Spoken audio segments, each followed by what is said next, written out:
Langue et littérature 2. Saint Thomas d'Aquin a eu une grande influence sur la philosophie. À quelle époque a-t-il vécu? A. Au XIe siècle. B. Au IXe siècle. C. Au XIIIe siècle. D. Au XVe siècle.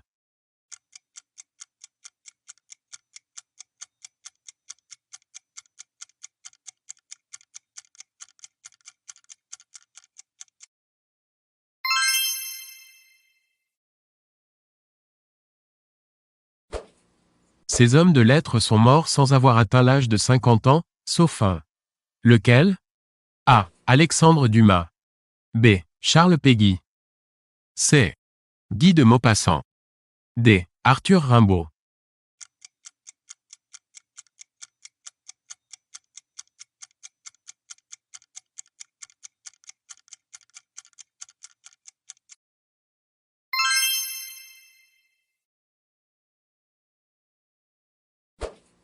Parmi ces dramaturges s'est glissé un intrus. Lequel? A. Georges Courteline. B. Georges Feydeau. C. Jean Giono. D. Jean Giraudoux.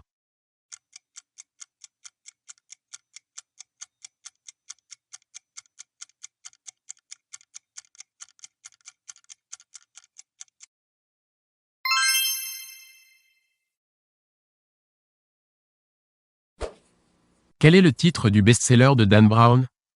A. Da Vinci Code. B. Da Vinci Conte. C. Da Vinci Code. D. Da Vinci Conte.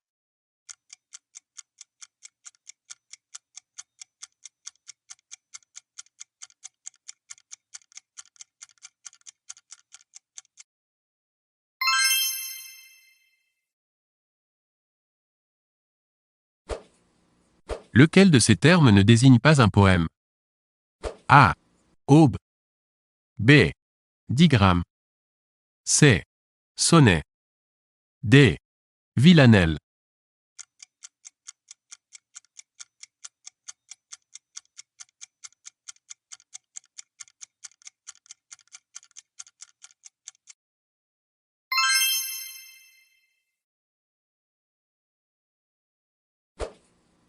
Comment appelle-t-on le temps de l'indicatif formé de l'auxiliaire être ou avoir conjugué à l'imparfait suivi du participe passé du verbe? A. Le passé composé. B. Le passé parfait. C. Le plus que parfait. D. Le plus que passé.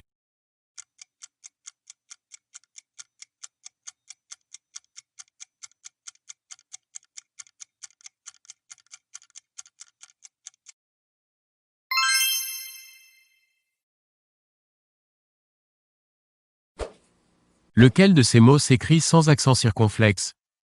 A. Bateau. B. Château. C. Gâteau. D. Râteau.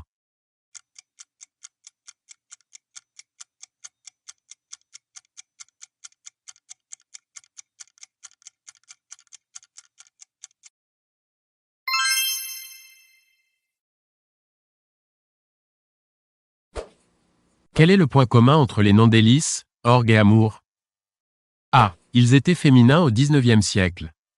B. Ils changent de genre au pluriel. C. On peut les employer soit au masculin, soit au féminin. D. Aucune solution n'est valable, ces trois noms n'ont pas de point commun.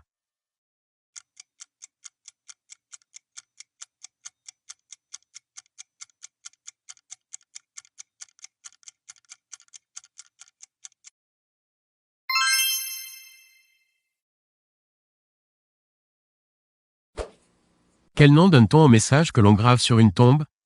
A. Un épistyle. B. Une épigramme. C. Une épitaphe. D. Une épitoge.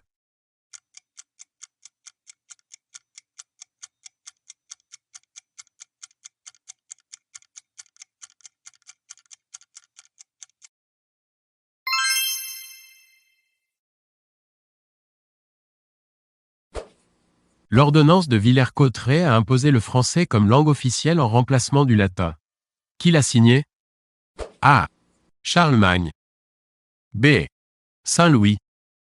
C. François Ier. D. Louis XIV.